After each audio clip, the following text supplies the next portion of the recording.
And it is that engagement that takes us to this place called respect. But here's the thing. You cannot get to respect without engaging people. Plain and simply, you just can't get there. Respect is different. Someone said respect might be courtesy. I agree that courtesy is a good thing, saying please, thank you, holding doors for one another. But is that respect all by itself? No. We can't really respect one another until we get to know each other.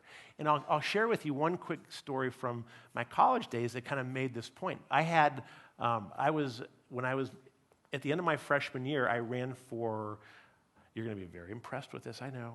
I ran for and won the office of Dorm Hall Council President of Baker Hall. I know. And I thought I was all that in a bag of chips. I was very fortunate to have at that point a mentor, someone who saw me through all my foolishness and said, this kid, he needs some help.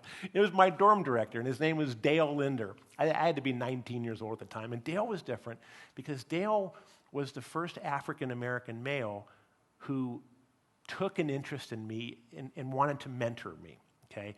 I had never had many mentors, period, let alone someone who was African-American or any other minority.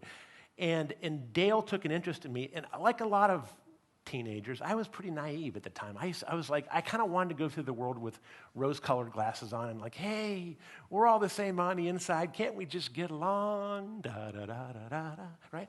And how many of you have ever made somebody so mad that you could see the blood vessels pop in the corner of their forehead? Well, that's what I used to do to Dale, because I would say stuff like that, and he would just get this snarl on his face. He would say, Paul Meshanko, you don't know what you don't know. And I'm like, relax, Dale, what? And he said, look, I am a black man.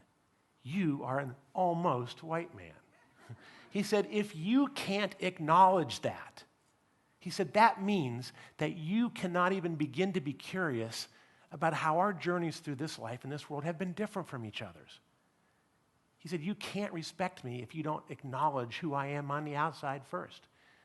Now, as a 19-year-old, I was like, can we go throw Frisbee? That's work. That's deep. That's kind of some heavy lifting for us to get our arms around. But that's important. Dale ended up being one of my groomsmen in my wedding. Because he stuck with it. He saw potential in me. But I'm going to say, we cannot get to respect unless we take the time to get to know each other, to understand our differences, and also find those similarities.